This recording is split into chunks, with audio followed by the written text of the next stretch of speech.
I guess there's no children here, huh? I guess we can do, we call this Children of God Church this morning, huh?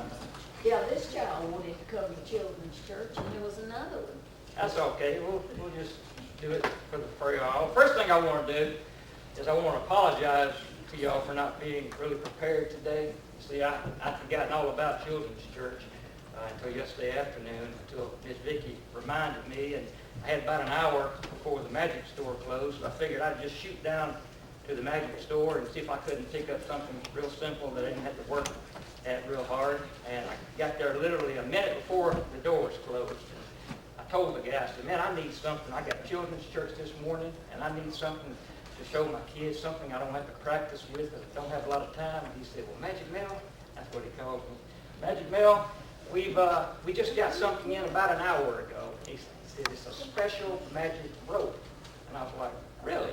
Well, what is so special about this magic rope? He said, well, this magic rope, it's like it's got a mind of its own. It's like it's got ears, and it'll hear the story that you're telling, whatever story you want to tell, and it would just automatically start doing magic tricks following along with the story. And I was like, well, that sounds exactly like something I need, because I'm really not prepared, don't have a lot of time to practice. So I ended up going ahead and buying a magic rope here.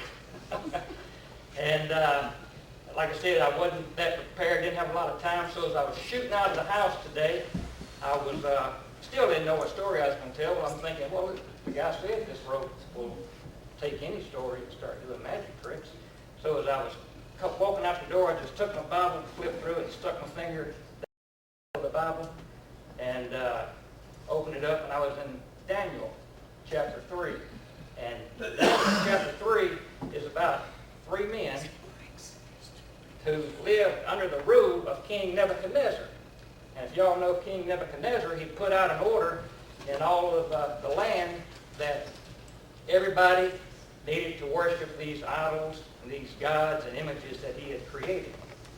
And there was these 3 men, and they said, you know what? We refuse to worship these idols and these gods. We will only worship our God in heaven.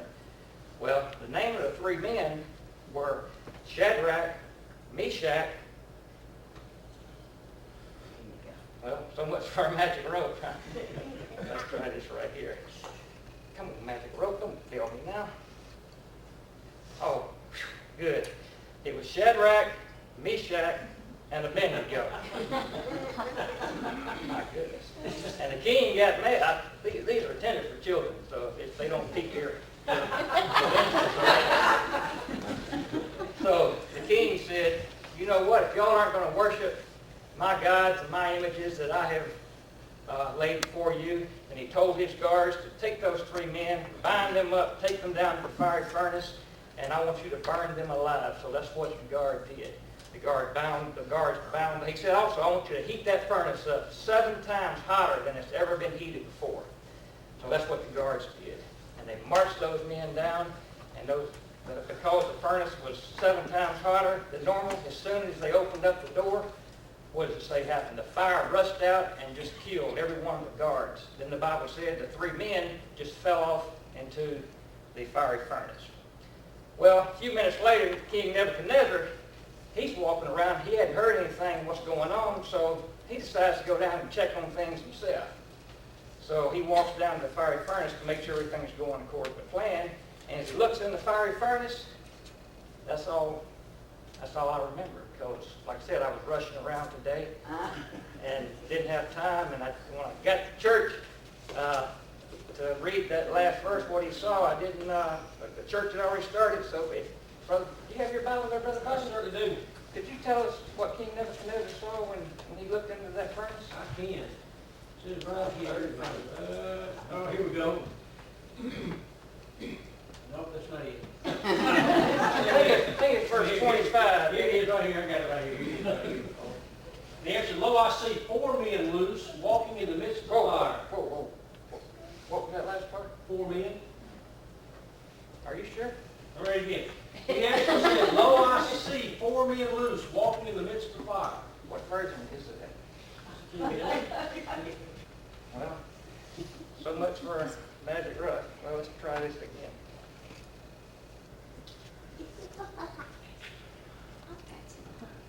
Read it again. Well, I tell you what, I guess it only worked for one trick per story. I'll read the fine print when I get home.